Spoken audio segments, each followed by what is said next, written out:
पौराणिक कथाओं के अनुसार भगवान राम ने त्रेता युग में सारे कार्य संपन्न कर लिए थे और उनकी सारी लीलाएं समाप्त हो चुकी थी। धरती पर उनके जीवन की अवधि भी समाप्त होने का समय आ चुका था। लेकिन समय समाप्त होने के बाद भी मृत्यु के देवता यमराज भगवान राम के समीप उनके प्राण हरने नहीं आ पा रहे थे, क्योंकि रामदूत हनुमान भगवान राम के प्राण रक्षक थे, जो स्वयं महाकाल का एक रूप है और महाकाल से उनके आराध्य भगवान राम के प्राण छीनने की हिम्मत ना तो किसी काल में थी और ना ही किसी अन्य देवता में। काल चक्र और समय चक्र को आगे बढ़ाने के लिए भगवान राम की मृत्यु होना जरूरी था। ऐसे में भगवान राम ने एक उपाय निकाला और अपनी एक अंगूठी महल के किसी छेद में गिरा दी और हनुमान जी से बोले, हनुमान, मेरी प्रिय अंगूठी धरती में वहां उस छेद में चली गई है। क्या तुम पाताल लोक से मेरी अंगूठी ढूंढ कर ला सकते हो? प्रभु, बस इतनी सी बात। मैं अभी जाता हूं और शीघ्र ही आपकी अंगूठी लेकर आता हूं। हनुमान जी अंगूठी ढूंढने पाताल लोक में चले गए। वो अंगूठी को पकड़ने जाते और वो और नीचे चली जाती। हनुमान जी पाताल लोक में पहुंचे। वहां वो नागों के राजा नागराज से मिले। नागराज ने उन्हें अंगूठियों से भरा एक कक्ष दिखाया। इस कक्ष में बहुत सारी अंगूठी रखी हुई हैं। आप प्रभु राम की अंगूठी ढूंढ सकते हैं। यहां तो बहुत सी अंगूठियां पड़ी हैं। इनमें से प्रभु राम की कौन सी है, ये मुझे देखना होगा। राम जी की युक्ति काम आ गई। हनुमान जी अंगूठी ढूंढने लगे। इसमें उन्हें काफी समय लग गया। हनुमान जी को अयोध्या में न देखकर यमराज ने अयोध्या में प्रवेश किया और वे एक संत का रूप धारण कर भगवान राम जी के महल में पहुंच गए। तब संत के भेष में यमराज भगवान राम से मिले और भगवान राम से बोले, प्रभु, आपको मुझे वचन देना होगा कि हम दोनों की बातों को गुप्त रखा जाए और जो कोई भी हमारी बातों को सुने उसे मृत्यु दंड दिया जाए। आप निश्चिंत रहिए, मैं इसी क्षण सभी द्वारपालों को बाहर भेज देता हूँ। राम जी ने लक्ष्मण को बुलाया और उनसे कहा, लक्ष्मण, ये मुनिवर मेरे साथ कुछ गंभीर वार्तालाप करना चाहते हैं। तब तक तुम द्वार पर ही पहरा देना और कोई भी अंदर न आने पाए, इस बात का ख्याल रखना, वरना तुम मृत्यु दंड को प्राप्त हो जाओगे। जो आज्ञा भैया, मैं आपके आदेश का पालन करूंगा। लक्ष्मण के जाने के बाद उस संत ने भगवान राम को अपना असली रूप दिखाया और बोले, हे प्रभु, मैं आप ही का सेवक हूं और आपने ही मुझे ये कर्म दिया है कि इस संसार से समस्त जीव जंतु एवं प्राणियों का प्राण हरना, और ये मेरा धर्म भी है। मैं भगवान शिव और ब्रह्मा की आज्ञा से आपसे ये कहने आया हूं कि आपने जो अपना समय इस पृथ्वी लोक पर निश्चित किया था, वो समय पूर्ण हो चुका है और अब आपको अपने धाम लौट जाना चाहिए। इससे सभी देवी देवताओं में आपको विष्णु स्वरूप में देखकर उत्साह की लहर दौड़ जाएगी। इस पर भी हे प्रभु, आपको कुछ और समय इस पृथ्वी लोक पर बिताना है तो आप रह सकते हैं। भगवान राम तो अंतर्यामी है। वो यमराज की बातों को सुनकर मंद मंद मुस्कुरा रहे थे। भगवान राम और यमराज के बीच वार्तालाप चल ही रही थी कि इतने समय में भगवान राम के महल में दुर्वासा ऋषि आ पहुंचे। प्रणाम गुरुवर, कहिए मैं आपकी क्या सेवा कर सकता हूँ? हमें भगवान राम से मिलना है, अभी तुरंत। गुरुवर महाराज, भैया राम अभी किसी से नहीं मिल सकते। उन्होंने किसी को भी कक्ष में न आने का आदेश दिया है। मैं उनके समक्ष नहीं जा सकता। लक्ष्मण की बातों को सुनकर दुर्वासा ऋषि को क्रोध आ गया और वो श्राप देने लगे। मेरा इतना घोर अपमान! अगर मुझे राजा राम से नहीं मिलने दिया गया तो मैं पूरी अयोध्या नगरी को अपने श्राप से जलाकर भस्म कर दूंगा। अगर मैं इन्हें भैया के महल में जाने दूं तो सिर्फ मुझे ही मृत्यु दंड मिलेगा, लेकिन अयोध्या नगरी तो बच जाएगी। गुरुवर, मैं भैया को आपके आने की सूचना देकर आता हूँ। लक्ष्मण भगवान राम के कक्ष में चले गए। लक्ष्मण को सामने देख भगवान राम चौंक गए और यमराज अंतर ध्यान हो गए। राम जी दुखी हुए कि एक राजा होने के नाते उन्हें लक्ष्मण को मृत्यु दंड देना होगा। राम जी ने अपने कुलगुरु से इस विषय में वार्तालाप किया। राम, किसी अपने का त्याग करना भी मृत्यु दंड के बराबर है, इसलिए तुम लक्ष्मण का त्याग कर दो।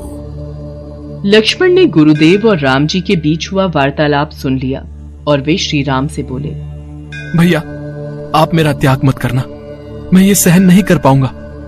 आपके वचन का पालन करते हुए मैं स्वयं ही अपने शरीर का त्याग कर दूंगा। लक्ष्मण ने अपने भ्राता श्री राम का वचन निभाने के लिए अयोध्या की सरयू नदी में समाधि लेकर शेषनाग का रूप ले लिया और फिर भगवान विष्णु के निवास स्थान क्षीर सागर में जाकर उत्पन्न हो गए। उसके बाद भगवान राम भी लक्ष्मण के वियोग में थे। उन्होंने भी सरयू नदी में जाकर जल समाधि ले ली और अपने परम धाम को चले गए। उसके पश्चात हनुमान जी जब अंगूठी लेकर वापस लौटे तो प्रभु राम को महल में ना पाकर हनुमान जी बहुत दुखी हुए। प्रभु, आपने जानबूझकर मुझे पाताल लोक में भेजा था ताकि मैं आपको रोक ना सकूं।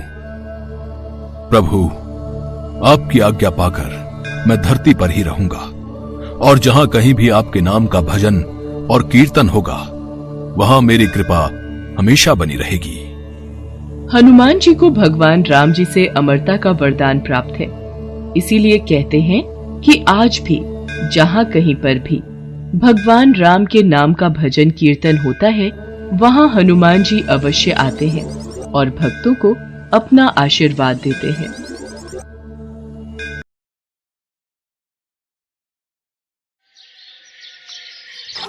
एक बार भगवान विष्णु क्षीर सागर में शेषनाग पर विश्राम कर रहे थे। देवी लक्ष्मी उनके सम्मुख ही विराजमान थी। तभी ब्रह्मा जी के साथ अन्य देवता उनके समक्ष पधारे। जय ब्रह्मदेव, हे सच्चिदानंद, हे सृष्टि पालक। पापी रावण से पीड़ित होकर ये पृथ्वी, ऋषि, मुनि, देवता, गंधर्व सब आपकी शरण में आए हैं। इनकी रक्षा कीजिए भगवान। रक्षा कीजिए प्रभु, हमारी रक्षा कीजिए। रक्षा कीजिए प्रभु, हमारी रक्षा कीजिए। पृथ्वी पर सत्य का नाश हो रहा है प्रभु। पृथ्वी पर पाप की शक्तियां बढ़ रही हैं। लंका के राजा रावण ने तीनों लोकों में आतंक फैलाया हुआ है। देव, दानव, मनुष्य कोई उस पापी रावण के सामने टिक नहीं पाता, क्योंकि स्वयं ब्रह्मा और महादेव ने रावण को वरदान दिया है कि रावण की मृत्यु देव, दानव, नाग, किन्नर किसी के हाथों नहीं हो सकती। प्रभु, आपकी सृष्टि का भार उठाना मेरा परम धर्म है, पर जब पृथ्वी पर धर्म की जगह अधर्म अपना स्थान बनाने लगे तो मैं भी डोलने लगती हूँ। मैं अधर्म का भार कैसे संभालूं प्रभु? पाप की अग्नि से मैं जलने लगी हूँ। प्रभु, मेरी रक्षा कीजिए। पृथ्वी त्राहि त्राहि कर रही है प्रभु। जब अभिमानी रावण चलता है तो ऐसा लगता है मानो अपने पांव तले पृथ्वी को कुचल देगा। पृथ्वीवासी घबरा रहे हैं प्रभु। समस्त ऋषि मुनि भी रावण के आतंक से परेशान हैं। अबलाओं और मानवता की लाज बचाने वाला पृथ्वी पर कोई नहीं प्रभु। यदि कोई सत्य और धर्म की राह पर चलने के लिए सोचता है तो वह मनुष्य जीवित नहीं रहता। हर प्राणी को पाप के रास्ते पर चलने के लिए विवश किया जा रहा है। जब पाप की शक्ति बढ़ जाए तो पुण्य की शक्ति का जन्म होना आवश्यक है प्रभु। आपके कथन अनुसार जो व्यक्ति परिश्रम, पूजा, पाठ और अच्छे कर्म करेगा उसको आपका आशीर्वाद अवश्य प्राप्त होगा। इसलिए प्राणियों की रक्षा करना आपका कर्तव्य है प्रभु। इक्ष्वाकु वंश के तेजस्वी राजा दशरथ अयोध्या के राजा थे। उनकी 3 पत्नियां कौशल्या, कैकेयी और सुमित्रा थीं। राजा दशरथ के पास धन, वैभव, शौर्य की कोई कमी नहीं थी। उनकी प्रजा भी सभी प्रकार से सुखी थी, पर चिंता का एक कारण यही था कि राजा दशरथ के कोई संतान नहीं थी। वो संतान प्राप्ति की इच्छा से सदैव चिंतित रहते थे।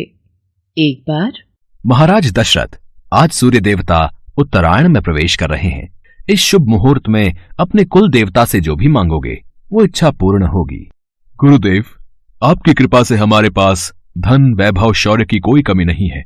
बस हमें दुख इस बात का है कि हमारे कोई संतान नहीं है।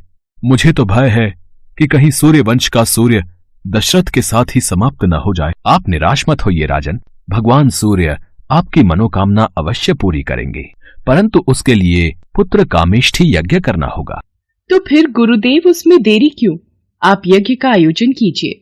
देवी कौशल्या, ये यज्ञ मैं नहीं कर सकता। वेदों के ज्ञाता ऋषि श्रृंग मुनि इस यज्ञ को करवा सकते हैं, वो इसमें अधिक निपुण हैं। तो फिर उनको बुलाइए गुरुदेव और यज्ञ का अनुष्ठान कीजिए। देवी कैकेयी, उसके लिए महाराज दशरथ को स्वयं उनके पास जाना होगा और यज्ञ करने के लिए प्रार्थना करनी होगी। ऋषि वशिष्ठ, मैं आज ही ऋषि शुंग मुनि के आश्रम में जाऊंगा और उनसे विनती करूंगा कि वो मेरी प्रार्थना स्वीकार करें। उसके पश्चात राजा दशरथ नंगे पांव चलकर ऋषि श्रृंग मुनि के आश्रम में पहुँचे और उनसे भव्य यज्ञ कराने की प्रार्थना की। राजा दशरथ की आंखों से आंसुओं की धारा बहने लगी। उनकी प्रार्थना सुनकर ऋषि श्रृंग मुनि ने यज्ञ का आयोजन प्रारंभ किया।